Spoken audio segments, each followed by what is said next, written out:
All right, welcome back to 10 Talks. So glad that you have joined us again for our third installment of our summer survival tips. Now today I'm wearing a watch. I like this watch. It's one of my favorite watches.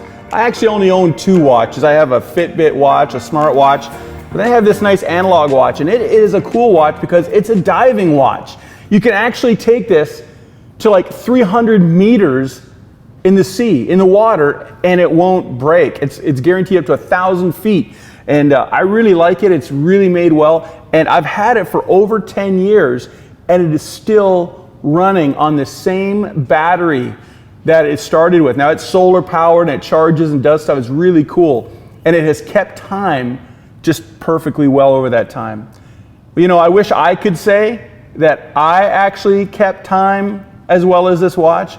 But I have not been a good keeper of time in my life at different points. And you know, there was one day, I don't know if you have an older brother.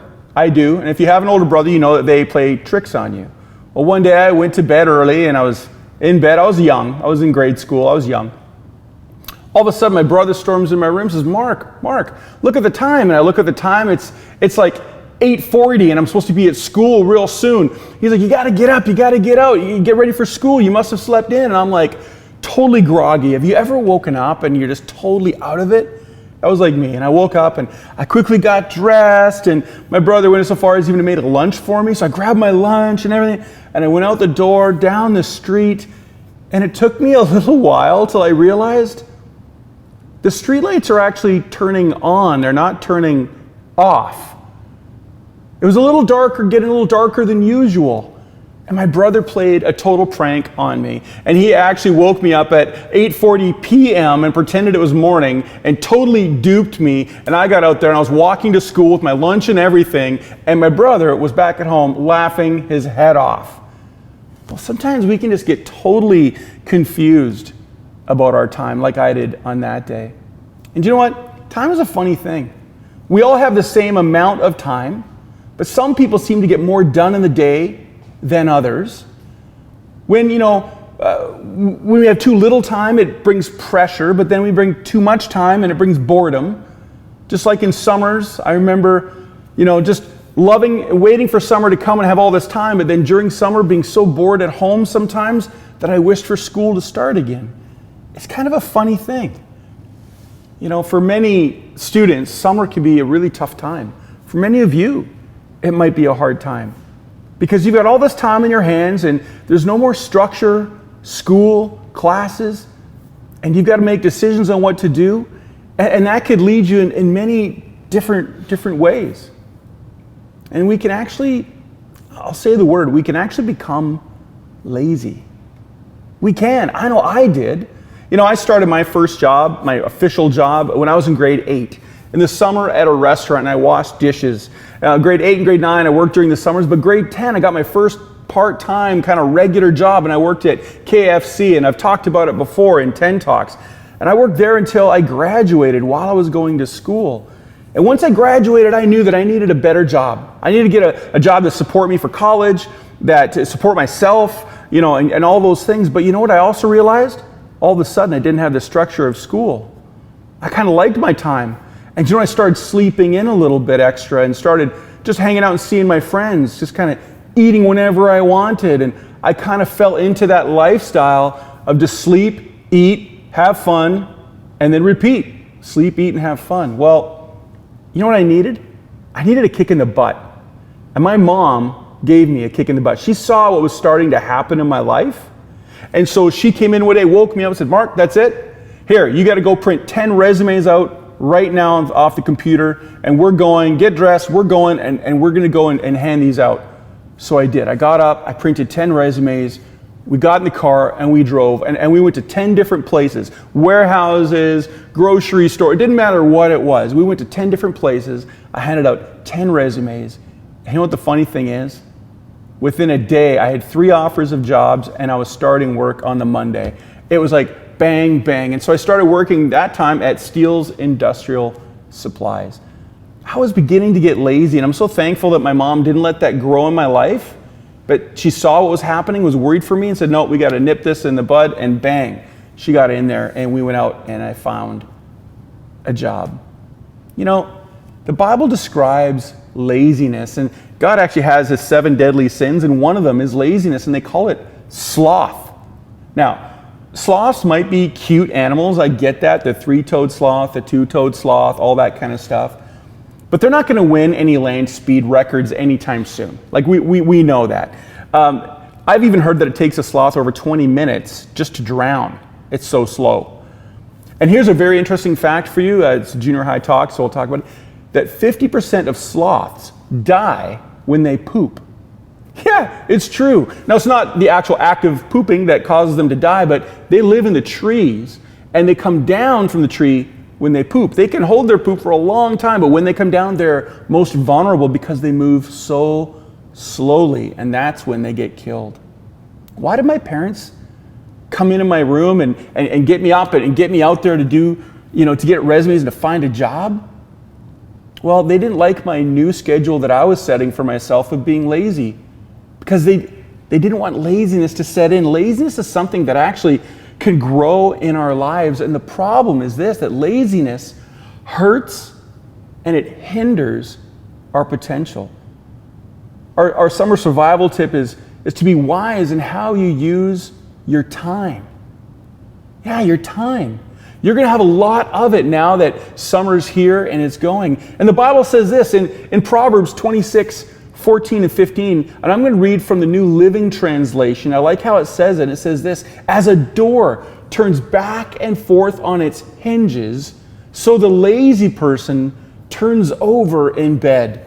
Some people are so lazy that they won't lift a finger to feed themselves.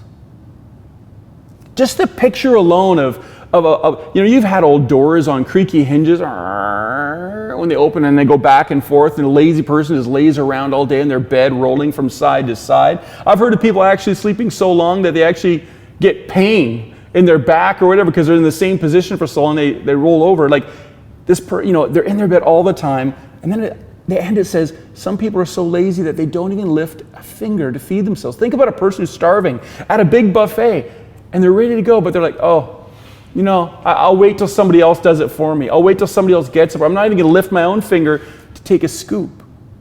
Well, that person eventually will perish because they never actually tried to eat the food that was right in front of them. That's what that verse is talking about. It's talking about laziness, and laziness grows until it's just so detrimental. It's something that can develop and grow in our lives if we let it. So I'm not saying that any of you are lazy. That's not what I'm trying to say. But without a plan or thinking things through beforehand, we can let our summer just whiz by without really any opportunity for moving forward or for moving out of laziness. We can become lazy. In Proverbs 10:5, again, the New Living Translation, it says, a wise youth works hard all summer. A youth who sleeps away the hour of opportunity brings shame. Now, I'm not going to focus on the shame part, but that beginning, a wise youth works hard all summer. And that's why we have this summer survival tip of be wise how you spend your time, because we want you to be wise. Now, think now, as summer vacation just starting, where you want to be at the end of summer. Plan ahead. Where do you want to be at the end of summer? What might you want to accomplish? I want you to think in 3 areas. Think of skills.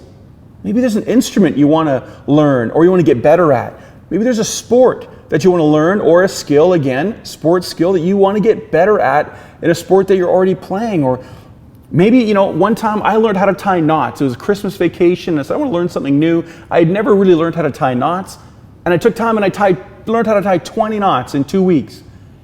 So think of something you want to do, a skill, and plan ahead and think of how you can get there. And then after skill, there's relationships. Relationships take time to grow and develop. So think about what relationships you want to invest in this summer.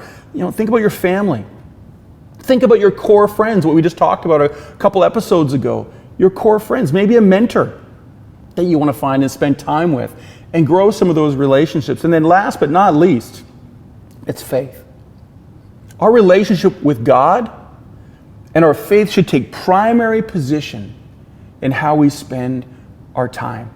We should actually figure those things out and then let everything else, like education and school and everything else, filter out after we figure out our faith. It's important that we spend time with God. It's important that we spend time in relationship with other Jesus followers at youth group and church.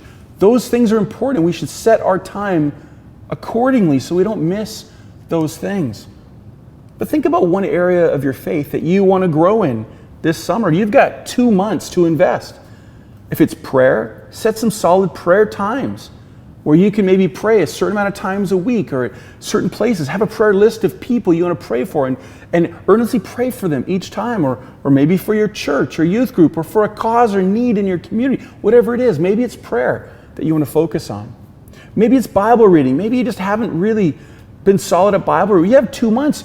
You could read the whole New Testament in 2 months. Or maybe it's, I'm just going to read a passage, a small passage every day. And that might be 100% more than you're doing now. But you can do that over 2 months. And you know what? You'll see great growth from that. Maybe it's Bible knowledge. You want to learn some apologetics or about a certain issue. When I went on sabbatical, I took a book on the Holy Spirit because I wanted to learn about that. And I read that. Find out a topic or something you want to invest in. You know, having a plan, a growth plan, is really important because it will help you to spend your time wisely. Now, don't get me wrong. Relaxation, hanging out with friends, just goofing around, that's good too. The Bible actually says that there's a time for everything, but it's all in balance. I just know that when I look back in my life, when I've had chunks of time, sometimes I've wasted the time that I had. And I don't want you to do that either. And I don't want us to become like sloths or lazy. We want to grow and keep growing. Well, that's this week's edition of 10 Talks. Be wise in how you use your time. I would love to see your growth plans. Send them to me. Talk to me about it. If you want some advice, I can help you out. I would love to hear from you. So anyway, have a great summer, and I just hope that you put these summer survival tips to good use. Talk to you later.